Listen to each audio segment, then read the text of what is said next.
Perhatikan rangkaian berikut. Besar dan arah arus pada hambatan 2 ohm adalah dan pada hambatan 6 ohm adalah. Berikut rangkaiannya. Pembahasan hukum Kirchhoff 1 pada penghantar tidak bercabang. Besarnya kuat arus selalu sama pada rangkaian listrik yang bercabang, yaitu penghantar bercabang. Jumlah kuat arus yang masuk pada suatu titik cabang sama dengan jumlah arus keluar dari titik cabang itu.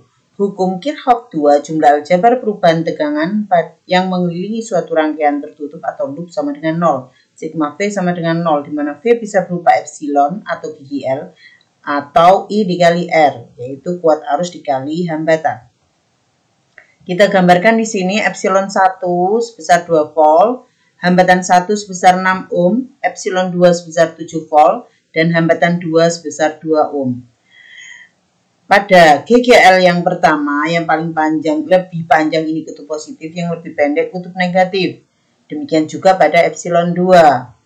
Selanjutnya kita bisa menentukan arah arus mengikuti kalau gambar arus listrik itu dari positif ke negatif. Kita gambarkan pemisalannya di sini. I1-nya arahnya ke sini menuju titik percabangan. I2-nya juga dari positif ke negatif, jadi ke sini arahnya, sedangkan I3-nya ke bawah. Selanjutnya kita gambarkan loop. Arah loop kita gambarkan mengikuti arah arus. Ini masih pemisalan. Jadi untuk mengetahui arah arus sebenarnya dari hasil perhitungan. Jika arah arusnya positif berarti pemisalannya sudah benar. Jika arah arusnya negatif nanti setelah dihitung maka arah arus sebenarnya berlawanan arah dengan pemisalan semula. Ini loop 1, arah arus kita gambarkan mengikuti arah arus. Ini loop 2, kita gambarkan juga mengikuti arah arus. Sehingga ini pada titik cabang, ini ada titik A, ini titik P. Menurut hukum Kirchhoff 1 pada penghantar bercabang, jumlah kuat arus yang masuk pada suatu titik cabang sama dengan jumlah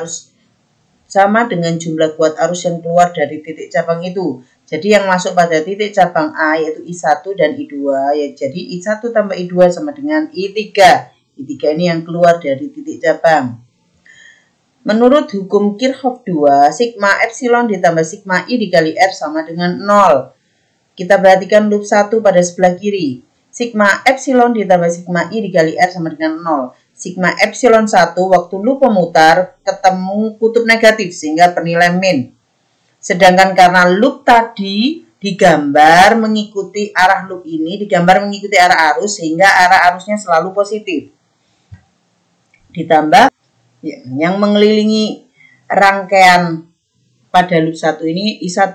Sedangkan yang mengelilingi pada rangkaian loop 2 ini adalah I2. Sedangkan I3 ada di titik percabangan AB. Di sini setelah min epsilon 1 ditambah I3 dikali R1 sama dengan 0. Epsilon 1-nya sebesar 2 volt karena bertanda negatif, jadi min 2 ditambah I3 dikali 6 sama dengan 0. Sehingga 6I3 sama dengan min 2 di kiri sama dengan pindah ke kanan sama dengan menjadi plus. Sehingga I3 sama dengan 2/6 atau 1/3 ampere. Sedangkan pada loop 2 kita perhatikan loop 2. Sigma epsilon ditambah sigma I dikali R sama dengan 0. Karena loopnya bergerak ketemu pertama kali adalah kutub negatif, maka epsilon 2-nya bernilai min. Min epsilon 2 ditambah loopnya bergerak ketemu R2. Berarti ini semua yang ada di loop 2 ini I2. Jadi I2 dikali R2 ditambah I3 dikali R1 sama dengan 0. Epsilon 2-nya min 7 karena pertama kali loopnya ketemu kutub negatif ya. Min 7 ditambah I2 dikali 2 ditambah I3 dikali 6 sama dengan 0. Dimana tadi I3-nya sama dengan 1/3 ampere. Sehingga 2I2 ditambah 1/3 dikali 6 sama dengan min 7 pindah ke kanan sama dengan menjadi plus 7. Tadi dari perhitungan loop 1 I3-nya sama dengan 1/3 ampere. Sedangkan dari loop 2 kita lanjutkan 2I2 sama dengan 7 min 2.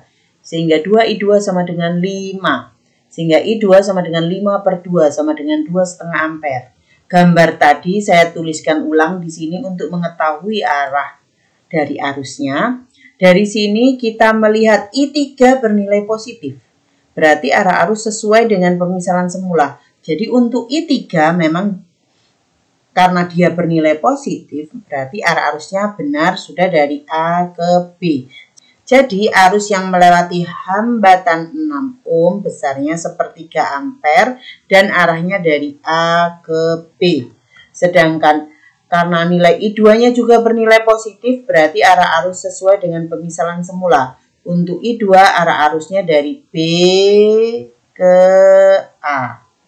Jadi arus yang melewati hambatan 2 ohm besarnya 2,5 ampere dan arah arusnya dari B menuju A.